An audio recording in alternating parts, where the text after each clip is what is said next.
Working on a farm? There's so much to think about and be aware of. We have a solid game plan for all things farming and agriculture related. It's pretty important to plan and maintain stubble, as it can cause pretty intense damage and power interruptions if it gets out of control. And no one wants that. So let's chat about good old stubble burning. Here are the 4 key steps. 1. Identify overhead power lines. 2. Clear vegetation around the pole to a 1.5 metre space. 3. Apply water to the base of the pole before you start burning. 4. Always have mobile fire units on standby just in case. You know, you got to keep your work buds safe and all that. Next up, seeding and harvesting.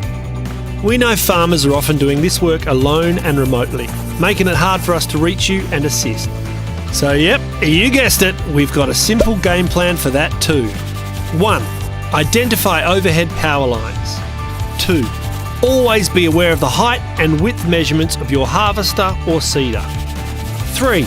Always check for new hazards. 4. Continually factor in that the line height may sag depending on the temperature and time of day. 5. If the weather picks up, debris may fly up from your crops onto power lines and cause a fire. Canola is a real offender in this instance, but don't discount all other kinds of crops. And never attempt to remove this debris yourself. Call us on 13 13 51 and we'll help work out the best option for you. 6. If your harvester or seeder comes into contact with a power line, don't attempt to exit the cabin. Why? Because electricity may jump through you to get to the ground, causing severe damage. Stay in your cabin until help arrives. Now let's talk all about land access. There are times when we have to come onto a property to maintain an electricity unit. This helps us ensure rural communities have a safe and reliable supply. Just make sure the access area is never obstructed. Keep it clear, folks. Keep it clear. There's a whole bunch of info on poles in paddocks. On your next tea break, look up poles in paddocks on our website. It's a good read that'll help keep you safe. Last but not least, let's talk about aerial safety. A couple of key points here. 1, you have to always plan ahead for any situation. Changes in weather conditions, intended changes to positions of poles, telecommunication poles and towers. Get across all of it.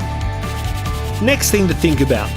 Poles are all different shapes and sizes, long, short, skinny, fat, you name it. Do your research on the local area pole heights and locations. A great thing to do here is to install visual aerial markers on lines you regularly fly near. Pretty neat idea, huh? Now, what to do if an incident occurs between a plane and the network? Turn off your fuel supply immediately. Call 000 immediately. If you're not in immediate danger, stay in the aircraft until help arrives. But if you are, for example, if there's a fire, get out. Don't touch the pole, wires, or aircraft if it's in contact with them. Assume they're still live. If you're in a grounded aircraft and it's safe to do so, you've got to stay inside the cabin. Don't leave the cabin until the power is switched off and you've been given the all clear by us. Keep an 8-metre distance from the pole. Yep, there's a lot to consider when working in agriculture. Make sure you follow the game plans for stubble burning, seeding and harvesting, land access and aerial safety around the network. Good game plans don't grow on trees. For more game plans, visit our website.